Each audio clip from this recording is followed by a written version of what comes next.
Joining me now, Republican Congressman John Mica of Florida. He is a member of the Oversight Committee and voted for the new panel's creation. Congressman, thank you for being here.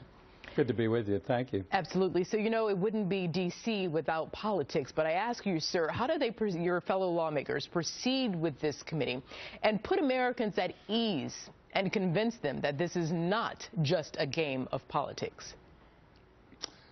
Well, the game of politics has actually been played the last year and a half, and since the Benghazi attacks on September 11th, that long ago.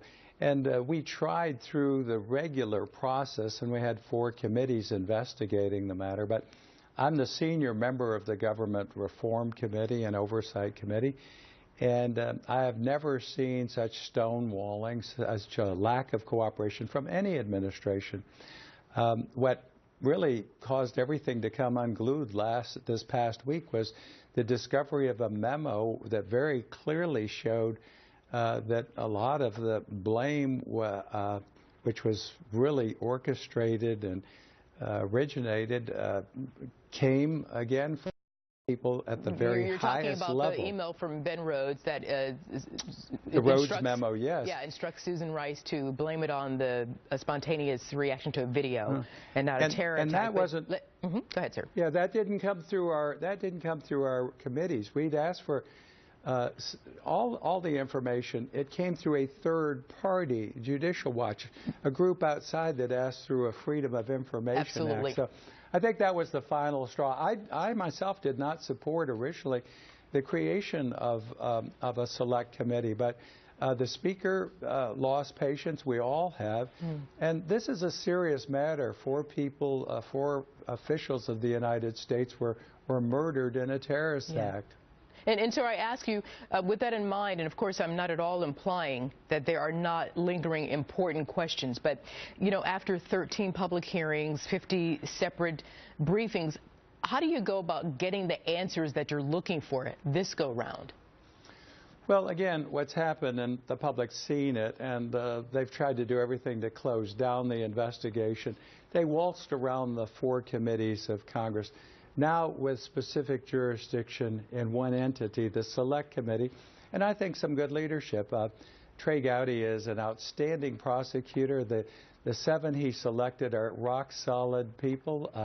I think you'll see, again, them try to get to the bottom of this. And the important part of our government is holding people accountable and responsible, whether it's the Secretary of State, the President of the United States, or a bureaucrat. Everybody in our system has to be held accountable and responsible. And, sir, is it possible to get satisfactory answers, you know, close the books on the investigation and somehow help the families try to find some kind of peace?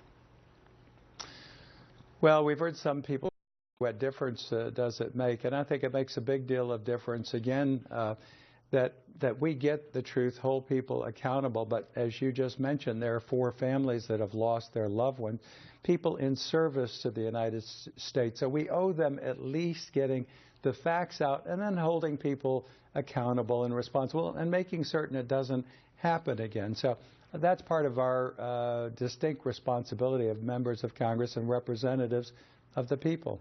Well, Congressman, just talking to you here, you seem, you know, pretty calm about it, and it seems like you're going to approach this in a fair manner, and let's hope so, because, you know, this is a very important situation here and shouldn't be muddied by politics. I thank you for your time this afternoon, sir, and your patience with me and my little voice here. So we'll talk to you again. Well, good to be with you. Happy Mother's Day to everyone tomorrow. Thank you. Absolutely, and to your family as well, sir. Thank you so much.